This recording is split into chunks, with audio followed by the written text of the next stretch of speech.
আসসালামু আলাইকুম। সম্মানিত কৃষক ভাই বোনেরা, আশা করি সবাই ভালো আছেন। আজকের ভিডিওতে আমরা জানব ধানের ক্ষতিকর বাদামি ঘাসফড়িং এর ক্ষতির ধরন, লক্ষণ ও প্রতিকার সম্পর্কে। তাই ভিডিওটি না টেনে সম্পূর্ণ দেখুন। বাদামি ঘাসফড়িং ব্রাউন প্লান্ট হপার বা বিপিএস, যা কারেন্ট পোকা নামেও পরিচিত। এই পোকা আমন মৌসুমে অক্টোবর নভেম্বর মাসে এবং বোরো মৌসুমে এপ্রিল মে মাসে তীব্রভাবে আক্রমণ করে।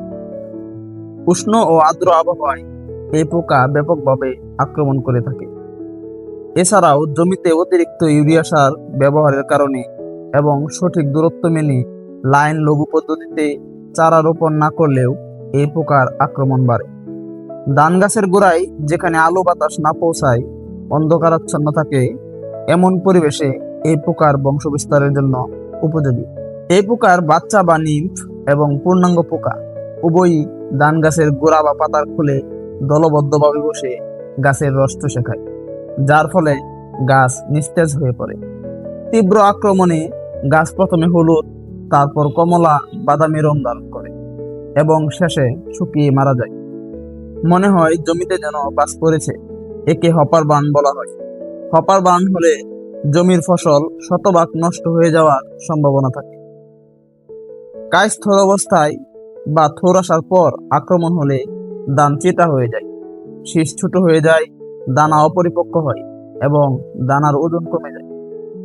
এই পোকার আক্রমণ থেকে রক্ষা পেতে হলে সঠিক দূরত্ব মেনে লাইন ও লঘু পদ্ধতিতে ধানের চারা রোপণ করতে হবে। জমিতে সুষম মাত্রায় সার প্রয়োগ করতে হবে। আক্রান্ত জমির পানি 7 থেকে 8 দিনের জন্য সরিয়ে ফেলতে হবে। আক্রান্ত জমিতে 2-3 হাত দূরে দূরে বিলি কেটে ফাঁকা করে পর্যাপ্ত আলো বাতাস প্রবেশের সুযোগ করে দিতে হবে। এছাড়াও রাসায়নিক কীটনাশক প্রয়োগ করেও এই পোকা দমন করা সম্ভব, যেমন পাইমেট্রোজিন গ্রুপের কীটনাশক পাইটাপ, প্লেনাম, হপার শট, অথবা পাইমেট্রোজিন প্লাস নিটন পাইরাম গ্রুপের কীটনাশক পাইরাজিন, তরিত, এঞ্জেল 10 লিটার পানিতে 5 গ্রাম হারে মিশিয়ে ধান গাছের গোড়া সহ ভিজিয়ে স্প্রে করে দিলে এই পোকা মারা যায়। এই পোকার আক্রমণ থেকে আপনার ফসলকে রক্ষা করতে নিয়মিত জমি পরিদর্শন করুন। লক্ষণ দেখা মাত্রই আপনার এলাকার উপসহকারী কৃষি কর্মকর্তার সাথে অথবা উপজেলা কৃষি অফিসে যোগাযোগ করুন। ধন্যবাদ সবাইকে। ভিডিওটি ভালো লাগলে শেয়ার করে অন্যদের দেখার সুযোগ করে দিন এবং চ্যানেলটি সাবস্ক্রাইব করে পাশেই থাকুন।